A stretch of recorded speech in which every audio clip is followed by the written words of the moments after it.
Les invités du Cercle Pierre d'Or, l'excellence immobilière. Ces professionnels construisent l'immobilier d'aujourd'hui et de demain. Rencontre avec des femmes et des hommes remarquables.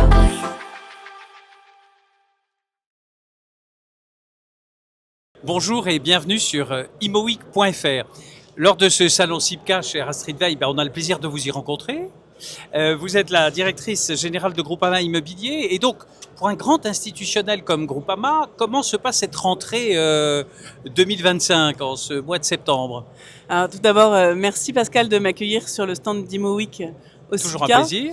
Alors comment se passe cette rentrée? Eh bien, on s'est bien reposé pendant toutes ces vacances. Bon. Et c'est bien de commencer par le SIPCA parce que ça nous met des idées bien en place pour démarrer cette année sur des bonnes bases. J'étais ce matin dans un point qu'on faisait sur les tendances et le marché de cette année à venir.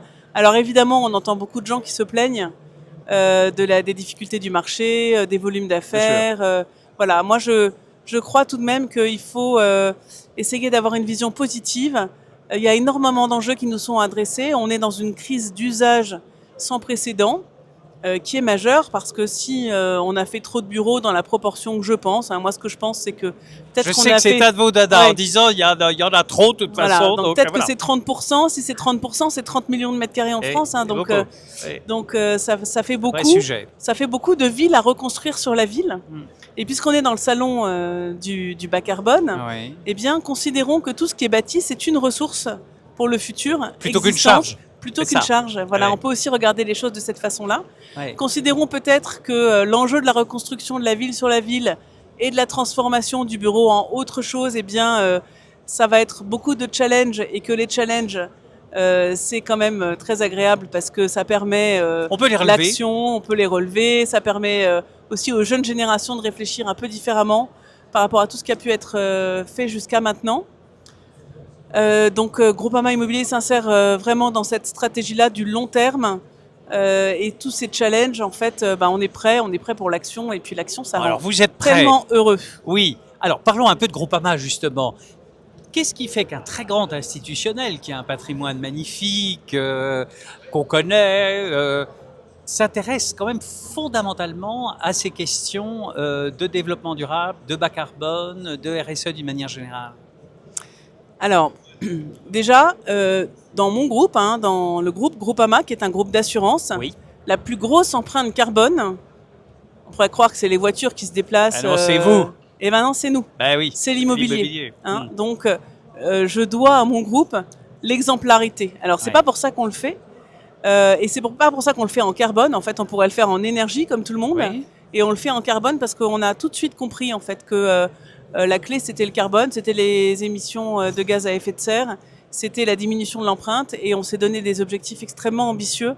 Alors, je suis personnellement administratrice de BBCA, donc de l'association BBCA pour les labels bas carbone depuis plus d'1 an. On a tout à l'heure remis des trophées à des gens qui ont concouru pour être le meilleur projet en rénovation, en construction neuve, en projet livré, en matière de bas carbone.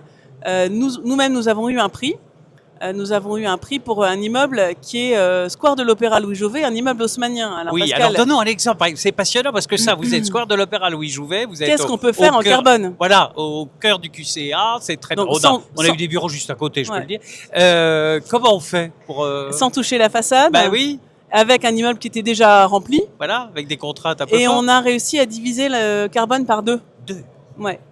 Et qu'est-ce qu'on a fait? Eh bien, on s'est mis à acheter de l'électricité décarbonée. Oui. On a raccordé l'immeuble au réseau de chaud et de froid de la ville de Paris, puisque le froid, c'est de la géothermie principalement, et le chaud, c'est issu des ordures ménagères de la ville, et donc c'est considéré comme Et dans ce quartier, c'est relativement simple, puisqu'il y a des connexions qui sont faites avec les grands monuments. C'est simple. Alors, c'est simple en carbone, en fait. Parfois, en euros, c'est pas simple. J'imagine que c'est un petit peu plus compliqué. Mais c'est important de savoir qu'on a 2 poches, une en euros et une en carbone, et qu'il faut toujours raisonner dans les deux. Alors, nous, on est un assureur sur le long terme, donc on a la chance de pouvoir faire des business plans sur le temps long. Bien sûr. Et c'est vrai que les investissements importants du raccordement à un CPCU ou un fraîcheur de Paris, Oui. eh bien quand on peut les appréhender sur le temps long, c'est peut-être plus facile Bien que sûr. quand on doit faire une opération En 2 ans. rapide. Voilà. Voilà, et puis on a aussi, parce que le label BBCA permet ça, enrôler toute la chaîne autour de l'exploitation d'un immeuble haussmannien. Et donc c'est le locataire qui avait besoin de s'éduquer sur sa consommation, Oui, c'est sur sa important notion aussi, de ça, confort. cet aspect, parce qu'il Absolument. faut. Et alors, comment il avait besoin, mais comment on fait? Il avait besoin. Donc, on l'aide à s'éduquer, c'est ça? Comment on fait de l'éducation? Quand on est le méchant propriétaire, bien sûr. Eh bien, on fait de la prescription, Oui, on on le explique les motive. choses, on l'explique Oui. avec des exemples simples. Oui.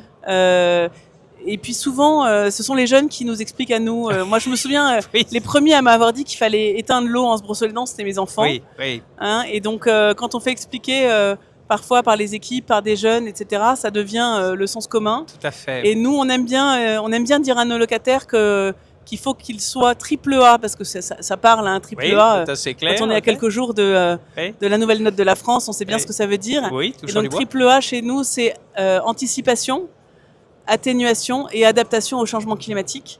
Et quand on raisonne comme ça, en fait, tout de suite, on acquiert des réflexes. Donc, le rôle d'un grand bailleur comme vous, c'est aussi de proposer au locataire qui est là et de lui dire, en dehors de, bien sûr, nous faisons des efforts pour que votre immeuble il soit plus, mais vous aussi, vous avez un geste à faire ou plusieurs gestes à faire pour que cet immeuble Exactement. Et donc, D'accord. via aussi le mainteneur et le property manager de Bien l'immeuble. sûr, et, property, Et bien BBCA entendu. permet d'intégrer toute cette chaîne D'accord. du début jusqu'à la fin dans le cadre de l'exploitation d'un immeuble. Et ça démontre qu'un immeuble haussmannien dans le cœur de Paris peut aussi réduire son empreinte carbone et la diviser par 2. D'accord. Et donc, est-ce que vous avez d'autres exemples? Parce que là, on est au cœur du Paris super extraordinaire, etc. Mais est-ce que c'est possible aussi dans des endroits peut-être un petit peu plus complexes, même si des immeubles, vous les avez surtout dans de très beaux endroits. Mais, Alors, je pense que c'est possible partout. oui, vous pensez que c'est possible partout, cette méthode Sans capex particulièrement oui. Prodigieux. prodigieux. Oui. L'exemple que je prends parfois, c'est vous avez entendu parler des championnats d'économie d'énergie. Tu connais ça, Oui, Pascal? oui, tout à fait. Donc c'était une initiative. Ça s'appelait Cube 2020 à un Oui, moment donné. oui. Et il y a eu une initiative qui s'appelait Cube S. Oui. Cube S, c'était Cube scolaire. Oui. Et on avait demandé à des collégiens Oui. de faire des économies d'énergie au collège. Avec quels moyens? Oui, comme Rien. Pas en fait. grand-chose, évidemment. Et donc mais- ils arrivaient à faire des 22%, 17%, c'est-à-dire, 26% d'économies. on met moins d'eau dans le... Voilà. On met moins d'eau, on ouvre moins les chauffe fenêtres moins, quand il... on éteint voilà. le radiateur avant de Voilà. partir le week-end, Voilà. D'accord. on ferme la fenêtre et le store quand il fait chaud, etc. Et donc ça, ce sont des gestes que tous les Français doivent s'approprier. Et puis ce qu'on essaye de faire aussi, c'est de faire de l'éducation sur la notion de confort, Oui. parce que on a fabriqué une génération dont je fais partie, hein, Moi aussi, hélas. dans laquelle la technologie avait tout rendu Oui, possible. c'est vrai. Et Euh, donc, hop, et on donc, y allait. Et donc on y allait. Et donc voilà, maintenant on s'énerve quand l'ascenseur n'est pas arrivé au bout de 28 secondes. C'est le fameux bouton fermeture de la porte qui est le plus utilisé dans les ascenseurs. Et qui est raccordé à 50%. Hein. Généralement, Ah oui. il n'est pas raccordé dans Ah, les d'accord, ascenseurs. Hein. Ça d'accord. m'a fait beaucoup rire quand les ascensoristes me l'ont expliqué. Et donc, on n'aime pas attendre l'ascenseur. Oui. On s'énerve. Et Oui. donc, du coup, on multiplie les cabines d'ascenseur Bien sûr. pour être sûr de pouvoir avoir un temps d'attente Mmh. minimisé. Mmh. Et pourtant, à la maison, on attend l'ascenseur ou on Oui, prend si on l'escalier. attend 30 secondes, Donc, on peut aussi dans prendre le monde l'escalier, du d'ailleurs. bureau, on est devenu beaucoup trop impatient, Ouais. consommateur. On est dans l'ultra confort et l'ultra technologie. Il faut qu'on redescende et qu'on fasse redescendre les esprits et qu'on raisonne non plus en confort absolu, mais peut-être en quantité d'inconfort. Ouais. Alors évidemment, la quantité d'inconfort, elle va changer avec les années, hein, puisque le confort 2025, ça va pas être le même que le confort 2030 ou 2050. Surtout qu'on nous annonce que Paris aura le climat de Tanger dans 15 ans. Donc, Exactement. Mais d'autant plus, en fait. Et donc, peut-être que... Enfin, je ne sais pas si, Pascal, toi, si tu as déjà dormi dans une chambre où il y avait un ventilateur au plafond, Ah si, c'est drôlement bien. eh ben, c'est vachement bien. Alors moi je l'ai vécu, aux États-Unis et bon, je trouvais ça un peu ridicule. Tout le monde voit ce genre de truc et on se dit ça sert à rien. Pas du tout. En plus, ça fait pas de bruit. Ça fait pas de bruit et ça marche très bien. Voilà. Et ça coûte quand même en termes de D'énergie consommation, et ça de n'a aucun carbone, rapport ça n'a avec- rien à voir. Rien. Voilà, donc bientôt dans les bureaux, peut-être des ventilateurs Eh oui, au plafond. pourquoi je pas ne des sais pas. ventilateurs oui. Alors il y en avait avant qui disaient mais les ventilateurs ça soulève le papier, mais comme on n'a plus de papier au Oui. bureau, c'est pas grave. C'est plus tellement le sujet. Donc, moi, je retiens de ça, c'est que quand on est un très grand bailleur, au fond, on a une responsabilité sociétale, on a une responsabilité vis-à-vis de ses locataires, vis-à-vis de la collectivité d'une manière générale, et que donc, on doit bien sûr, pour soi-même, adopter les solutions dont vous parliez, mais aussi permettre aux autres de le faire. Voilà, et quand on est un investisseur oui. institutionnel, Alors, oui, parlons un peu sous quand même. On doit être oui. quand même les premiers de la classe. Oui. Parce que alors pourquoi doit-on être les premiers de la classe? Parce que ça donne de la valeur. Parce que alors ça donne au moins des externalités positives, ça montre un chemin, ça fait évoluer la société. On a eu cette discussion ce matin dans le cadre de ULI, on avait une matinée qui était fort intéressante. On se demandait si l'investisseur lambda en SCPI était content d'avoir une part de SCPI ISR. Je pense qu'il s'en fiche pas mal.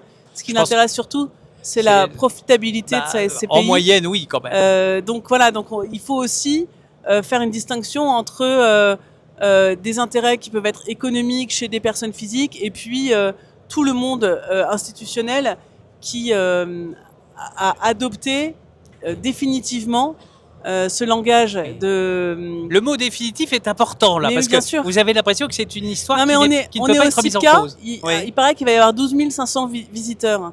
12 500, c'est un demi-MIPIM. Oui, on est d'accord. Donc on est maintenant sur des niveaux... voilà. Donc si ça ne les intéressait pas, ils ne seraient pas venus. Ça, c'est probable. Et si aussi il n'y avait pas des grands institutionnels comme vous, ça serait inquiétant parce qu'on pourrait se dire, au fond, voilà, il y a plein de gens qui sont concernés, mais pas les plus gros propriétaires de la place. Et or, vous êtes là et vous n'êtes pas tout à fait la seule. Et donc, c'est quand même aussi un site très important pour l'ensemble de la place, il me semble. Oui, et puis le carbone, l'économie de carbone, c'est pas toujours des dépenses inconsidérées. Ça peut être aussi des bonnes dépenses. Oui. Voire des économies éventuellement. Alors, j'allais parler d'un sujet qui m'est très cher, c'est celui du réemploi. Oui. On sait que vous êtes très en pointe sur le sujet. Tu sais qu'on a créé le booster du réemploi il y a maintenant plus de 4 ans. Tout à fait. Et on l'a créé pour la place, pour notre filière, pas pour Groupama. On a créé quelque chose qu'on a financé, une plateforme.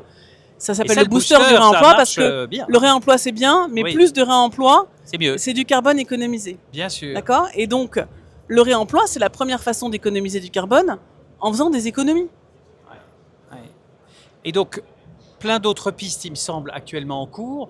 Et quand on vient dans un salon comme ça, qu'est-ce qu'on apprend ? Qu'est-ce que vous retenez, Astrid, de ce Alors d'abord, on visite les stands pour voir différentes innovations technologiques, parce qu'elles sont ici et elles sont très bien expliquées, très bien démontrées. On y vient pour rencontrer les acteurs de notre filière et se dire qu'on a envie de travailler ensemble, qu'on ne s'est pas vu depuis longtemps, connaître l'actualité de nos maisons et de nos entreprises. Bien sûr. Et on est dans une époque où parfois on travaille un peu individuellement, on est quelques heures dans la journée avec un écouteur sur la tête et dans une réunion Teams, etc.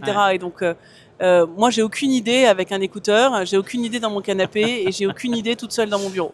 Je n'ai d'idée qu'en me confrontant à mon marché, à la rencontre, à ce que font les autres, à ce que font les autres mieux que nous, et ils sont nombreux à faire les choses mieux que nous. Et donc ça nous donne des idées pour la suite et pour la performance et la création de valeur durable de nos actifs. Rencontrons-nous, moi je trouve que c'est un très très bon slogan. On est plus que d'accord, Astrid, puisque les Pierres d'Or et le Cercle Pierre d'Or y participent modestement, mais j'espère de façon non négligeable. Et je vous remercie et on se retrouve très vite, bien sûr, sur IMO Week.